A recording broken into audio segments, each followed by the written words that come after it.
मिलाकर अपना समर्थन दे रही है। और जब माता शक्ति जिस आंदोलन से जुड़ जाती है वहाँ जीत पक्की होती है। जिताने जरूर तैयार नहीं है, अपना साथ देते रहिए आप लोग। अरे प्रधानमंत्री जी, आप तो अपनी जिद पे अड़े हो, लेकिन ये मेरे किसान भाई अपनी नस्ल और फसल बचाने की लड़ाई लड़ रहे हैं। अगर हमारा वजूद ही नहीं रहेगा तो हम किसान कहां से कहलाएंगे। अरे जिस मिट्टी में हमारे परदादा क्या पसीना बहाया हो, हमारे बाप का पसीना बहाया हो, खून बहा हो, उस मिट्टी को, उस धरती को हम पूंजीपतियों के हाथों में जाने देंगे? कैसे सोच लिया प्रधानमंत्री जी ने?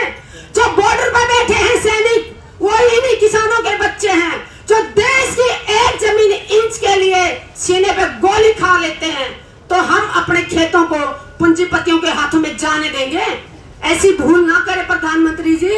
ये किसान है, किसान, और आपकी तानाशाही से डरने वाला नहीं है। जितने आपने इनके ऊपर अत्याचार करने हैं कर ले प्रधानमंत्री जी, किसान वापिस हटने वाला नहीं है। आपने जेल भरनी है तो भर लीजिए, आपकी जेलें छोटी पड़ जाएंगी। आपने गोलियां चलानी है तो चला लीजिए, आपका गोला बारूद कम पड़ जाएगा, लेकिन किसान पीछे नहीं हटेगा। तो मेरी बहनों, अगर हम आज हार मान ली तो आने वाले समय में इस देश में कोई आंदोलन नहीं होगा, किसी को न्याय नहीं मिलेगा, गरीब हो गरीब बना के रखा जाएगा। जो सरकार की सोची समझी साजिश है कि किसानी छीनो और पूंजीपतियों के हाथ में सौंप दे, ताकि जो किसान हैं वो सस्ते मजदूर उद्योगपतियों के लिए तैयार करना चाहते हैं प्रधानमंत्री जी। प्रधानमंत्री जी कहते हैं कि तीनों कानून किसान हितैषी है। अरे किसान के लिए इसमें एक अच्छी बात तो बता दो मोदी जी, आपने भंडारण से रोक हटाई है। क्या मेरा किसान भाई भंडारण कर सकता है? अरे जब वो बीज डालता है ना खेत में तो दुकान से उधार में लेके आता है, जब खाद डालता है तो वो दुकान से उधार में लाता है, स्प्रे करता है तो उधार में लाता है। मेरा किसान भाई 6 महीने इंतजार करता है कि जल्दी से जल्दी मेरी फसल घर में आए और मैं जल्दी से फसल को बेच के अपना उधार चुकाऊं, अपना कर्जा चुकाऊं। तो किसान तो ये भंडारण कर ही नहीं सकता। जब भंडारण से रोक हटाई है प्रधानमंत्री जी ने, उसके कारण हमारी महंगाई बढ़ेगी और काला बाजारी बढ़ेगी। जो पूंजीपति हैं वो सस्ते दामों में जब फसल आएगी, सस्ते दामों में खरीद के अपने गोदाम भर लेंगे, और जब बाजार में कमी पड़ेगी उसी चीज को दुगने तिगने दामों में बेचेंगे। अरे हमारे से खरीदेंगे तो सस्ते में, और जब हम लेने जाएंगे तो हमें 3 गुना भाव देना पड़ेगा उसको। प्रधानमंत्री जी ने सोचा था किसान भोले भाले हैं, और बस तुमने कह दिया कि मैं तो किसान हितैषी हूँ। जो मीडिया ने उनका चेहरा बना रखा कि मोदी जी तो बहुत अच्छे इंसान हैं। आज तक एक भी वादा पूरा नहीं किया प्रधानमंत्री जी ने। अब जनता जाग चुकी है और मोदी जी आप अपना भरोसा खो चुके हो। जनता ने आपका असली रूप पहचान लिया है। आप सिर्फ और सिर्फ वादा करते हो, उसको पूरा नहीं करते। चाहे वो 2014 में आपने वादा किया था किसानों से, पहली कलम से किसानों का कर्जा माफ करने का वादा, जो आज तक आपने पूरा नहीं किया। प्रधानमंत्री जी ने वादा किया था हर साल 2 करोड़ नौकरियां दूंगा युवाओं को। प्रधानमंत्री जी ने वो वादा भी पूरा नहीं किया, उल्टा हमारे भाइयों से, बच्चों से नौकरियां छीनी हैं, उनको बेरोजगार किया है। प्रधानमंत्री जी ने बड़े बड़े नारे दिए हैं, बेटी बचाओ बेटी पढ़ाओ। अरे मैं ये कहूंगी, सबसे ज्यादा बलात्कार के आरोपी, सबसे ज्यादा मर्डर के आरोपी बीजेपी सरकार में बैठे हैं। तो यहाँ भी इन राक्षसों से उम्मीद करते हैं ये हमारी बहन बेटियों की इज्जत बचाएंगे। अरे जो वो करने वाले और वो सत्ता में बैठे हैं तो उनसे हम क्या उम्मीद रखें? मेरी बहनों, अगली बार कोई भी जेजेपी, बीजेपी, नहीं तो कोई भी पार्टी का नेता दूसरी पार्टी खुशी ना मनाए, कांग्रेस वाले खुश ना हो, अगर बीजेपी ने दुखी कर दिया, जेजेपी ने दुखी कर दिया, तो यह जनता सीधी खारद और चल लिया होगी।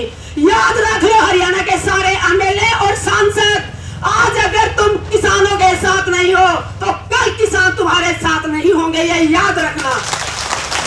जो लोग दोनों हाथों में लड्डू रखना चाहते हैं, मीडिया में जाते हैं तो बोलते हैं कि हम किसानों के साथ हैं, और दूसरी तरफ वो कुर्सी से फेविकोल की तरह चिपक के बैठे हुए हैं। अगर उनको किसानों का साथ देना है तो दे इस्तीफा, मारे कुर्सी को लात और किसानों के साथ आके यहाँ सड़कों पे बैठे, वरना अपना मुंह बंद रखें, ड्रामा ना करें कि वो किसान हितैषी हैं। आज तक इस देशी नेता पैदा नहीं हुआ। अगर होते तो आज मेरे भाइयों को बहनों को यहाँ भूखे पेट ना बैठना पड़ता। इलेक्शन आते तो ये याद करते, किसानों की याद आती है, ताइयों के पैर छूते हैं, ताई से आशीर्वाद दे दे तेरे बेटे ने, तेरे 5000 रुपए पेंशन करूंगा। अरे धोखेबाज तू, तो देवी लाल के खून को लजा दिया तूने।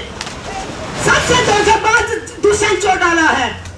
उसने वादा किया था आप सबसे कि खट्टर को जमुना पार भेजेगा और जाके उसकी गोद में बैठ गया। धिक्कार है ऐसे लोगों पे, धिक्कार है उस माँ की कोख को जो ऐसे बेटे को जन्म दिया। और दूसरा जो हमारे चौधरी वीरेंद्र सिंह है, जो 40 साल से सर छोटू राम के नाम से राजनीति कर रहे हैं। अरे वोट मांगने आते हैं तो अपने नाना का नाम लेते हैं। आज तक सर छोटू राम की चालों पे चले, एक कदम भी चले सर छोटू राम की नस्ल पे, उनके विचारधाराओं पे चले वो। अरे आज वो ऐसी कमरे में आराम से बैठे हैं। मेरे बुजुर्ग जो खंड का बांधे 80 साल के यहाँ बैठे हैं। कहाँ गया वीरेंद्र का ईमान? कुर्ते काट के निकल के घूमता था कि स्वामीनाथन रिपोर्ट लागू करो। ये मेरे ताऊओं की चेहरे देखिए, उनको शर्म नहीं आती? उनके बाप की उम्र के यहाँ बैठे हुए हैं और वो कहता है कि मैं तो है ना किसानों के उसके सरकार के साथ हूँ, लेकिन मैं हक की बात करूंगा किसानों की।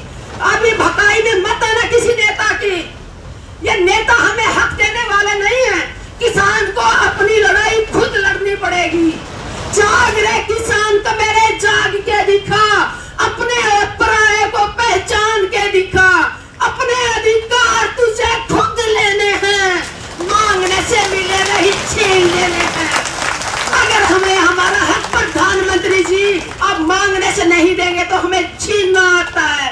लेकिन मैं अपील करती हूँ मोदी जी से, जितना जल्दी हो सके तीनों काले कानून आप वापस ले लें, वरना सहन शक्ति की भी एक सीमा होती है। 4 महीने होने वाले हैं हमारे बुजुर्ग सड़कों पे बैठे हुए हैं, खुले आसमान के नीचे बैठे हुए हैं। अरे तूने तो उनका पानी भी बंद कर दिया था, बिजली भी काट ली। बात करते हैं कि एक फोन कॉल की दूरी पे है और अगले दिन हमारा इंटरनेट बंद कर दिया। मोदी जी की चले ना ताऊ, तो ये जो हवा आ रही है ना किसानों की तरफ, जो हम सांस ले रहे हैं, मोदी जी के हाथ में हो तो इस हवा को भी हमारे किसान भाइयों की तरफ ना आने दे। इतने घटिया सरकार है ये, गुंडों की सरकार है ये। बहन बेटियां आवाज उठाती है तो उनको बलात्कार की धमकी देते हैं, उनको मर्डर की धमकी देते हैं। पत्रकार भाई अगर अपनी सच्चाई से कलम चलाते हैं तो उनको जेल में ठूसा जाता है। किसान लोग बच्चे आवाज उठाते हैं तो उनको 307 की धारा लगा के उनको जेलों में डाला गया है। अरे तानाशाही सरकार हो चुकी है। लोकतंत्र का मैं कहती हूँ नामो निशान नहीं छोड़ा देश में। ये सिर्फ और सिर्फ पूंजीपतियों के इशारे पे नाचने वाली एक कठपुतली है प्रधानमंत्री जी। आप वादा करते थे, आप बोलते थे कि 56 इंच का सीना है। अरे मैं कहूंगी मोदी से कायर प्रधानमंत्री मैंने मेरी जिंदगी में नहीं देखा, जो अपने अन्नदाता के ऊपर अत्याचार कर रहा है। अन्नदाता को सड़कों में बिठा के रखा हुआ है और पूंजीपतियों को बढ़ावा देने के लिए उनको साता के देश का राजा बना दो उनको। लेकिन हम बनने नहीं देंगे। रेल बेच दी, हवाई जहाज बेच दिया, सब कुछ, लाल किला बेच दिया मोदी जी ने। हम अपने खेत नहीं बिकने देंगे बहनों, अपने खेत नहीं बिकने देंगे। अगर हमने कुर्बानियां देनी पड़ी हम कुर्बानियां देंगे, लेकिन याद रखना बहनों अपने खेत हम बिकने नहीं देंगे। अपने बाप दादा परदादा जो हमें बस छोड़ के गए हैं, हम अपने बच्चों के लिए क्या छोड़ के जाएंगे। जितना चाहिए प्रधानमंत्री जी कुर्बानी देने को हम तैयार हैं। हमारे 300 भाइयों ने कुर्बानी दी है, हम उनकी कुर्बानी बेकार नहीं जाने देंगे। कान खोलकर सुन ले सरकारें, कानून वापस नहीं होंगे तब तक हम भी घरों में वापस नहीं जाएंगे। अगर मेरे किसान भाइयों का पसीना बहेगा तो माता शक्ति अपना खून बहाने को तैयार है, लेकिन हम अपना हक लेकर रहेंगे। जब जब जुल्मी जुल्म करेगा सत्ता के गलियारों से, अरे जब जब जुल्मी जुल्म करेगा सत्ता के गलियारों से, चप्पा चप्पा जाग उठेगा इंकलाब के नारों से, इंकलाब के नारों से। आखिरी उम्मीद में यही करती हूँ बहनों, एकता बनाए रखें। लाखों की संख्या में बॉर्डरों पे हमारे किसान बैठे हुए हैं, इतने अनुशासन में बैठे हुए हैं, शांति के साथ बैठे हुए हैं। कोई छेड़खानी का कोई केस नहीं आया, कोई बाल बेटी को छेड़ने की कोई तकलीफ नहीं हुई। हम इतने अनुशासन से बैठे हुए हैं, उसके बाद भी प्रधानमंत्री जी हमारे आंदोलन को बदनाम करना चाहते हैं, हमारे आंदोलन को तोड़ना चाहते हैं। लेकिन आप याद रखना, जब तक हमारी एकता है ये सरकार हमारा कुछ नहीं बिगाड़ सकती।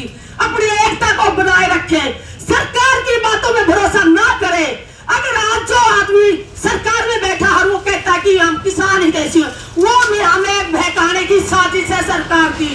जो कहते हैं कि अरे कानून तो वापस ले लो, ये कर लो, वो चाल है सरकार की। वो चाहते कि हमें जो लोग बोल रहे हैं उनके लिए हमारे दिलों में हम इज्जत दें, जगह बनाए और फिर वो हमारा बिचौलिया बन के आए। कोई भी आए ताऊ जी, सिर्फ एक ही बात करनी है कि कानून वापस नहीं, तब तक घर वापसी नहीं।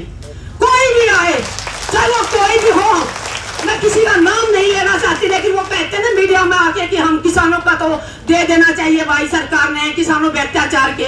वो आप लोगों के दिलों में जगह बनाना चाहते हैं।